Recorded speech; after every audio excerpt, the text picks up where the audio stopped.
মৰম লগা ভণ্টি জানিৰ নেজানো ক'ত ঘৰ আছে নেকি কোনোবা জান তোমাৰ মৰমৰ এতিয়ালে কোনো যদি কাষে চপা নাই তোকে পালে ঘৰে খনিলমে যে সজাই ও জানৈ কবিনে সঁচাই ও জানৈ মনৰে কথা ও জানৈ কিনো বুজিবি ও জানৈ বুকুৰে বেথা কিনো যে নকৰিলো তথাপিও নাপালো কোনোবাই জানিৰো মন তোৰ দৰে জানি খাই লাখ পেচৰি পালে বাৰু মুকুতাৰে ধন পালে বাৰু মুকুতাৰে ধন হেভি হেভি হেভি হেভি আইও ছাৰ বৰ খাতৰা হেভি দেখোন ন ফেণ্টাষ্টিক গান বহুত দিনৰ মূৰত ধুনীয়া এটি শুনিলো এ মজা ছাৰ আপুনি যে কৈছিলে কৌতুক ক'ব লাগিব বুলি আজি তামান কৌতুক আনিছো জীৱনৰ অন্যতম ক্লাছ হ'বলৈ গৈ আছে দে ষ্টাৰ্ট ফাৰ্ষ্ট এটা হ'ব ছাৰ ৰোগী আৰু ডক্টৰ মাজৰ এটা কাহিনী কৈছো এদিনাখনৰ কথা এজন ৰোগী লৈ গ'ল হস্পিটাললৈ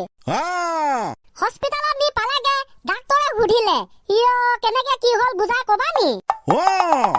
ৰোগীজন আছিল সৰু ল'ৰা 7-8 বছৰীয়া মাকে কৈছে চাওকচোন চাওক ছাৰ মোৰ ল'ৰাটোৱে পোক এটা খাই পাইছিলে এতিয়া পোকটো গৈ পেটত পালেগে বায়েকে আকৌ কি কৰিলে পোকটো মাৰি পেলাবৰ বাবে তাক কীটনাশক দ্ৰব্য তাৰমানে দৰৱ খুৱাই দিলে পোক মৰা দৰৱ কীটনাশক দ্ৰব্য এহুপুলি খুৱাইছিলেহে 2 মিনিটৰ পাছতে পেটটো গুগুৰ গাৰ গাৰ বিষ আৰু এতিয়া এয়া ছাৰ কিনো যে নকৰিলো তথাপিও নাপালো তথাপিও নুশুনিলো এনেকুৱা কথা মাকা অষ্ট্ৰেলিয়া পোকটোক মাৰিবৰ বাবে বিষ খুৱাই দিছে কীটনাশক দ্ৰব্য হেভি হেভি হেভি এনে তাৰ পাছতনো কি হ'ল বোপাই ডক্টৰজনে বিৰাট হাঁহিছে পায় ন কি ক'ব ছাৰ বাইকজনীতো ইমান ডাঙৰ নাছিলে হয় নাই পোক মাৰিবৰ বাবে বাপে খেতে দি থাকে দৰৱ সেইবাবে ভাবিলে পোকটো যিহেতু পেটত পালেগে ডিং একো খুৱাই মাৰি দিলে খুৱাই তাৰ পাছতে হাঁহিছে ডাক্তৰ অলপ নহয় একো নাই বাৰু ভাল হৈ গ'ল ছাৰ মজা মজা মজা এয়া আছিল ফাৰ্ষ্ট কৌতুক ছেকেণ্ডত আহিব আৰু এটা কৌতুক আইও কৌতুক মানে আজি হয় ছাৰ থাকিবই লাগিব না কৌতুকৰ সাম্ৰাজ্য যি কি নহওক এদিনাখন ৰাম শ্যাম আৰু কৃষ্ণ নামৰ 3জন বন্ধুৱে স্কুললৈ অলপ পলমকৈ আহিল পলমকৈ অহা দেখি শিক্ষকে সুধিলে বোলো তোমালোকৰ কিয় স্কুল দেৰি হ'ল ক'বা নেকি হেভি হেভি হেভি হয় ছাৰ ৰামে ক'লে ছাৰ চাইকেলখন পামচাৰ হৈছিল সেইবাবে আহোঁতে অলপ দেৰি হ'ল হয় ছাৰ ঠিক একেদৰে শ্যামে ক'লে ছাৰ মোৰো চাইকেলখন পামচাৰ হৈছিল সেইবাবে আহোঁতে অলপ পলম হ'ল হয় ছাৰ ঠিক একেদৰে কৃষ্ণইও ক'লে হয় ছাৰ মোৰো চাইকেলখন পামচাৰ হৈছিল সেইবাবে আহোঁতে অলপ পলম হ'ল কথা বেলেগ দেখোন বেলেগ লেবেল শিক্ষকৰ মাথাটো অলপ গৰম হৈ গ'ল তহঁতৰ 3টা একেলগে চাইকেল পামচাৰ হ'ল যে কাৰণ কি হয়তো কেলে হয় না কেনেকে হ'ব একেলগে পামচাৰ 3খনৰ কেছটো অলপ নগেন ছাৰ কেনেকুৱা নগেন এবাৰ 3 বন্ধুৱে উত্তৰ দিলে ছাৰ ছাৰ তাৰ মানে আমি তিনিওটাই একেখন চাইকেলতে আহিছিলো চল গৰি লৈ যাব তোকে মোৰ ঘৰ হে পামচাৰ হোৱা চাইকেলখনত নে সেইটো সময়ত শিক্ষকজনৰ এক্সপ্ৰেছন লক্ষণীয় হ'লতেন দেই সেইটোৱেতো ছাৰ আমি বুজাবলৈ চেষ্টা কৰিলো ন এতিয়া বোলো আপোনাৰ এক্সপ্ৰেছন কেনেকুৱা হ'ব দে মই পাছত নিজে ভাবি ল'ম হ'ব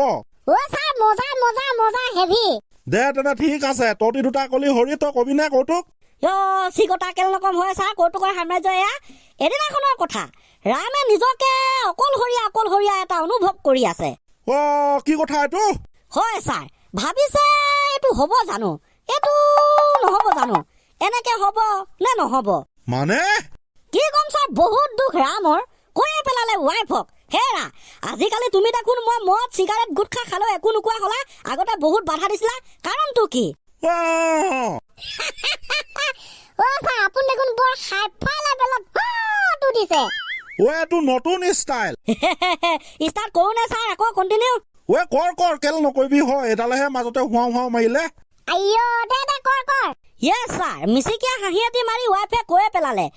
তুমি যে LICত পইচা ইনভেষ্ট কৰি থৈছা ইঞ্চুৰেঞ্চ কৰি থৈছা সেইদিনাখন আমাৰ ঘৰলৈ সেই LIC এজেণ্টজন আহিছিল আৰু সকলোবিলাক কথা মোক ধুনীয়াকৈ বুজাই থৈ গ'ল এতিয়া তুমি যিমান সোনকালে পাৰা সিমান সোনকালে টপকি যোৱাহে কথা তেতিয়াহে সোনকালে পইচা সোপা গোটাকে পাম সেইবাবে মই আজিকালি একো তোমাক খাবলৈ বাধা নিদিওঁ আকৌ এবাৰ লাগিল জটকা ৰাম হ'ব বেহুচ এতিয়া কিয় তুমি এনে কৰিলা LICয়ে ৰামৰ সংসাৰ শেষ কৰিব নি বাৰু হয় নকন শেষ কৰি দিব পাৰে শেষ কৰি দিব পাৰে শেষ কৰিছে এতিয়া ইয়েছ ব্ৰ ইয়েছ ছাৰ শেষ কৰো অৱস্থা ৰাম হৈ পৰিল মাথা বেয়া কি কৰিব এতিয়া তাৰপিছত ৰামে সিদ্ধান্ত ললে যে নাই LICটো অলপ বেলেগ ধৰণৰ কৰিব লাগিব মৃত্যুৰ পাছত নহয় সেই LICটোকে একদম এটা পিৰিয়ড অফ টাইমলৈ ফিক্স কৰিলে তাৰপিছত LICটো চেঞ্জ কৰি মেলি নমোৱাৰ আগতে LICটো উলিয়াই পেলোৱা সিদ্ধান্ত ললে বাচি গ'ল সংসাৰ বাচি যাব তেনে ঠিক আছে বাৰু খাতৰা কাহিনী শুনিলো কৌতুক তাকেহে পাইছা লাষ্ট কথা মেট্ৰিক পৰীক্ষাটো পালেহি আৰু কেইদিন আছে হয় নাই নকল চোৱাবিলাক সাৱধান কি হ'ব ঠিক নাই তাকেহে পাই আমি বাৰু নকলটো তেনেকে নকৰো এটা কথা ভাবিছো মানে যিসকলে কেৱল নকল চাই মেট্ৰিক পৰীক্ষা দিম বুলি ভাবিছে সেইকেইটাক পাছ কৰা সঁচাকে পাছ কৰা বুলি ক'ব জানো সেইটোৱেতো কথা নিজেতো কিবা এটা পঢ়িব পাৰে ন আমিও শিক্ষক আমিও ডিউটি দিওঁ এনেকুৱা কিছুমান ষ্টুডেণ্ট দেখো নিজৰ দিমাকেৰে একোৱে নিলিখে কেৱল নকল চিটিং কি হ'ব ভাইটি ভণ্টিসকল সেই নকল চাই পাছ কৰিলে কি হ'ব অলপ পঢ়া দিছ ইজ ধুনীয়া এডভাইচ হয় নাই ছাৰ তোৰ ধুনীয়া এডভাইচ হ'বই লাগিব নকল চাই চিটিং কৰি পাছ কৰাটোকনো কেনেকে পাছ বুলি ক'ম হয় নাই একো নাই দে পঢ়িব লাগিব ভালকে তেতিয়া হ'ব সেইবাবে আমি নেচাওঁ ছাৰ নকল দে ঠিক আছে আৰম্ভণি গীতটো ক্লজিং মাৰি খতম কৰি দে ভাল লাগিল আজি পুৰা কৌতুক শুনিলো কাইলৈ এনেকুৱা শুনিম বুলি আশা থাকিল চিয়ৰ ছাৰ বাৰু তেনে চিকলিক